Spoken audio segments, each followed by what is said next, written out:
ሐዋርያው ቅዱስ ጳውሎስ በሁለተኛ ቆሮንቶስ ምዕራፍ 8 ቁጥር 9 ላይ እንዲህ ይላል፣ የጌታችን የኢየሱስ ክርስቶስ ቸር ስጦታ አውቃችኋልና። የምናችን የጌታችን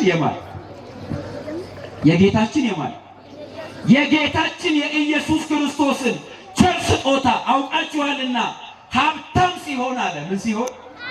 እስኪ አብረን እንበለው። ሀብታም ሲሆን በሉ። እናንተ በእርሱ ድህነት ባለጠጎች ትሆኑ ዘንድ ስለ እናንተ ድሃ ሆነ። ስለ ቃሉ እግዚአብሔር አምላክ የተመሰገነ ይሁን።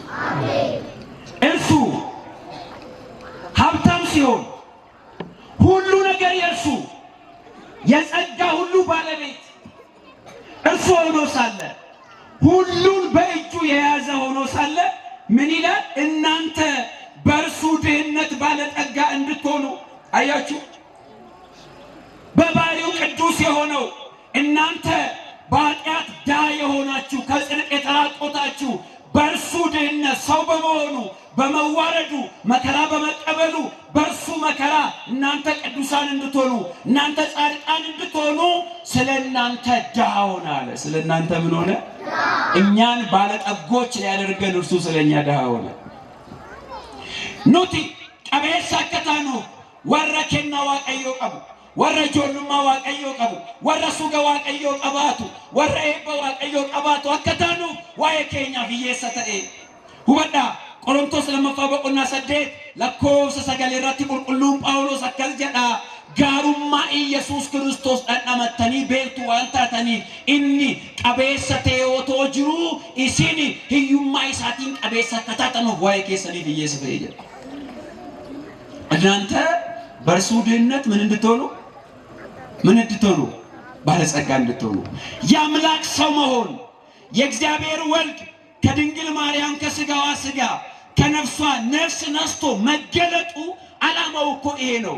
እኛንን ዓላማዎቹ እኛ ያጣነውን ሰላም ያጣነውን ልጅነት ያጣነውን ጸጋ አግኝተን ወደ ቀደመ ክብራችን እንድንመለስ ኑቲ ከና ዳብኔ ቱሬ አቦ ዳብኔ ቱሬ አርገኔ ኡልፊናን ፉለ ዋቀዮ ከዳበን ዳ የተባልንበት ያጣነውን ጸጋ አግኝተን ዳግመኛ በፊቱ ባለጸጎች ሆነን በጸበለስን በመብላት ኃጢአትን በመስራት ያጣነውን የልጅነት ክብራችንን አግኝተን በፊቱ እንድንቆም እኛን ቅዱሳን ጻድቃን አድርጎ በፊቱ ያቆመን ዘንድ ስለኛ ድሃ ሆነ።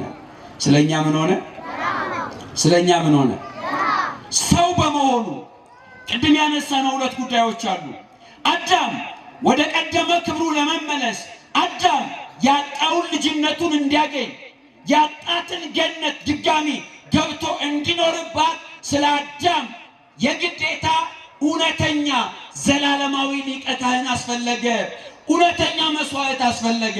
ስለዚህ ኢየሱስ ክርስቶስ ሰው የሆነው በሰውና በእግዚአብሔር መካከል በማንና በማን መካከል? አዎ በእግዚአብሔርና በሰው መካከል መካከለኛ ሊሆን ምን ሊሆን? ይህን ቃል አስተውሉ። ሐዋርያው ጳውሎስ በአንደኛ ጢሞቴዎስ ምዕራፍ 2 ከቁጥር 5 ላይ እንዲህ ይላል፣ አንድ እግዚአብሔር አለና በእግዚአብሔርና በሰው መካከል ያለው መካከለኛው ደግሞ አንድ አለ፣ እርሱም ሰው የሆነ ክርስቶስ ኢየሱስ ነው። ማነው እርሱ? አትናገሩም እንዴ? የዳንበት ስም አይደለ? ከጨለማ የወጣንበት ስም አይደል? ተናገሩ። ክርስቶስ ኢየሱስ በሉ እስኪ።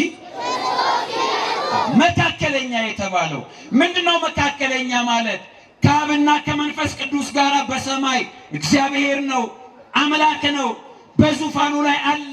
ከአብና ከመንፈስ ቅዱስ ጋር ሰው በመሆኑ አልጎደለም።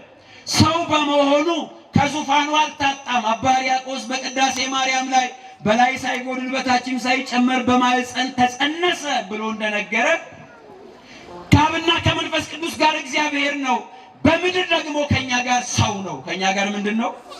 ስለዚህ ቅዱስ ኤጲፋኒዮስ በሃይማኖተ አበው መልእክ በተባለ መጽሐፉ ላይ አብሲዳማኮስ ተባለ ብሎ ይጠራዋል።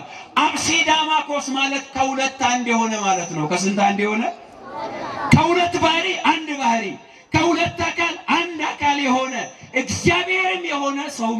ምንም የሆነ እግዚአብሔርም የሆነ እንዲሁም ደግሞ ሰውም የሆነ ተመልከቱ። እርሱ አምላክ ነው፣ የሰማይና የምድር ፈጣሪ ነው። ዮሐንስ ወንጌል ምዕራፍ 1 ቁጥር 3 ላይ ሁሉ በእርሱ ሆነ፣ ያለ እርሱ አንዳች የሆነ የለም ተብሎ የተነገረለት ፈጣሪ ነው። ደግሞ ከኛ ጋር ሰው ነው። ከኛ ጋር ምንድነው? ከኛ ጋር ምንድነው? ሰው ነው። ሰው የሆነበትን ጉዳይ ሰው ስለሆነ እኛ ስለሆንን ስለ አዳም ትሞታለህ ተብሎ ተፈርዶበት ስለነበረ ለአዳም ያንን ለሞቱ ዕዳ መስዋዕት አቅርቦ አዳምን ለመካስ ሰው ስለሆነ